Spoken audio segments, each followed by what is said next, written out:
आज हम आजादी दिवस मना रहे हैं, लेकिन यह आजादी हमें उपहार में नहीं मिली है। इसके लिए एक लंबी यात्रा करनी पड़ी है, आजादी की यात्रा। इस यात्रा में हजारों लाखों लोगों ने अपनी जान की कुर्बानी दी। 1919 जलियांवाला बाग।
हमारी किसी बात को नहीं माना।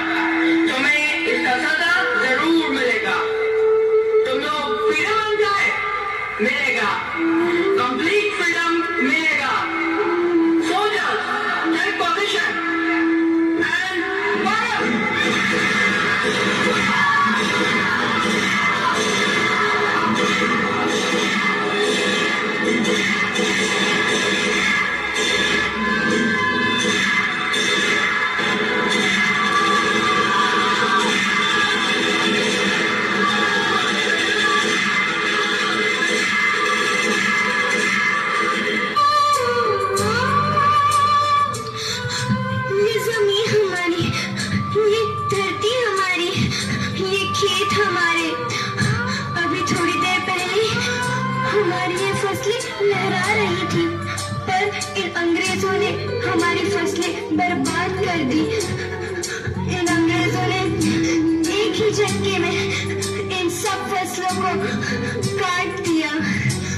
अंग्रेजों, तुम्हारे इस अत्याचार से हम डरेंगे नहीं, इस अत्याचार का बदला लेकर रहेंगे, हम आजादी लेकर रहेंगे।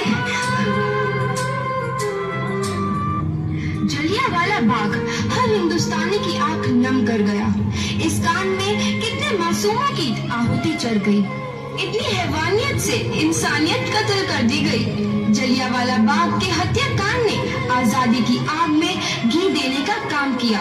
मासूम औरतों, बच्चों की दर्द भरी चीखें और सिसकियां इनकलाब का गूंज बनकर उभरी।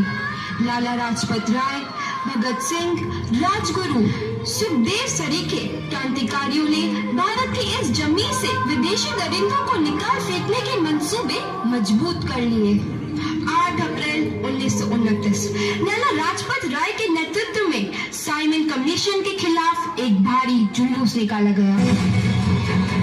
Simon commission, Simon commission, Simon commission, Simon commission, Simon commission, Simon commission, Simon commission, Simon commission, Simon commission. बेवकूफ इंडियंस, तुमको हमारी बात समझ में नहीं आती। Stop this. Simon commission. नहीं मानता। आई से स्टॉप दिस। लाला जी, आप आगे बढ़ो, हम आपके साथ हैं। लाला जी, संघर्ष करो, हम आपके साथ हैं। लाला जी, संघर्ष करो, हम आपके साथ हैं। लाठीचार्ज करो।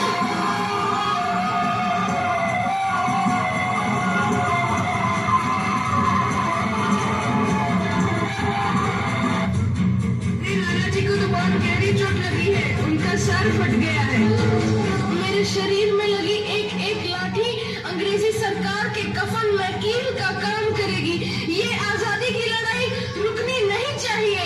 ये जिम्मेदारी मैं तुम सबको सौंप कर जा रहा हूँ। लाला लाजपत राय की दर्दनाक मौत के बाद भगत सिंह, सुखदेव, राजगुरु वतन के इन मतवालों के खून में ऐसा उबाल आया जिसका सामना करना अंग्रेजी सरकार के लिए मुश्किल हो गया। अंग्रेजों को करारा जवाब देने के लिए स्कॉट और सैंडर्स को मारने की रूपरेखा रची गई।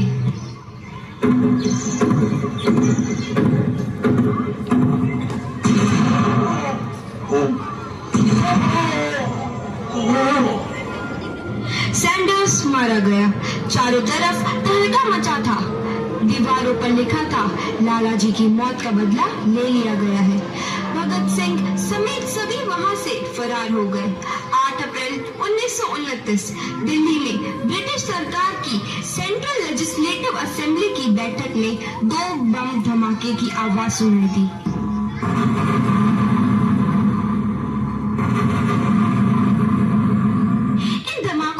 अंग्रेजी हुकूमत को हिला कर रख दिया।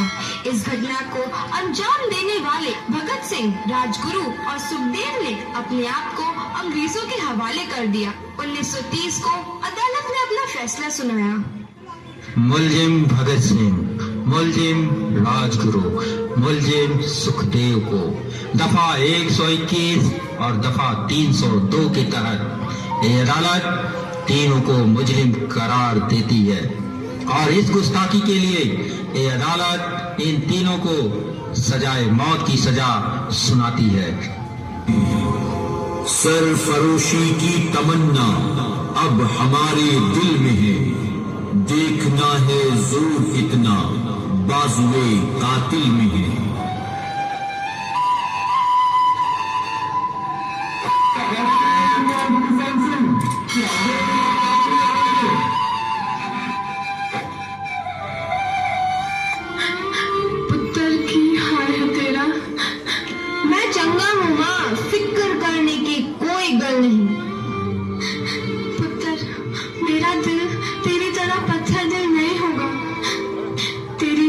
सुन के मेरा कलेजा फटे जा रहा है। माँ, मेरा दिल कोई पत्थर नहीं है, एक वतन परस्त का दिल है जो मेरे देश प्रेम के जज्बे को ताकत देता है। बेटा, मेरा लाल। माँ, आज मेरी तपस्या पूरी होने जा रही है।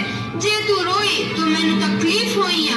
सोच, तेरा पुत्र आज शादी करने वास्ते जा रहा है। फर्क केवल इतना है, वो घोड़ी पर नहीं, फांसी पर चढ़ने वास्ते जा रहा है। आज तू क्रांतिकारी की माँ है, कल तू एक शहीद की माँ होगी। माँ। पुत्र भगत, तू इतनी छोटी उम्र में हम सबको छोड़ के चला जाएगा? तूने जिंदगी में देखा ही क्या है पुत्र? मैंने अपनी माँ देखी है, जिसने मुझे एक ही बात बताई है कि बेटे, अपने देश के लिए एक बार मरना 100 बार जन्म लेने के बराबर होता है। अच्छा माँ, अब आशीर्वाद दे, आखिरी बार विदाई लेने का समय आ गया है। भगत, मेरे लाल।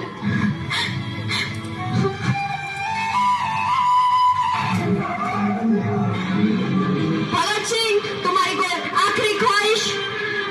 हमारे हाथ खोल दिए जाए। हम तीनों दोस्त एक दूसरे से गले मिलना चाहते हैं, उनके हाथ खोल दिए जाए।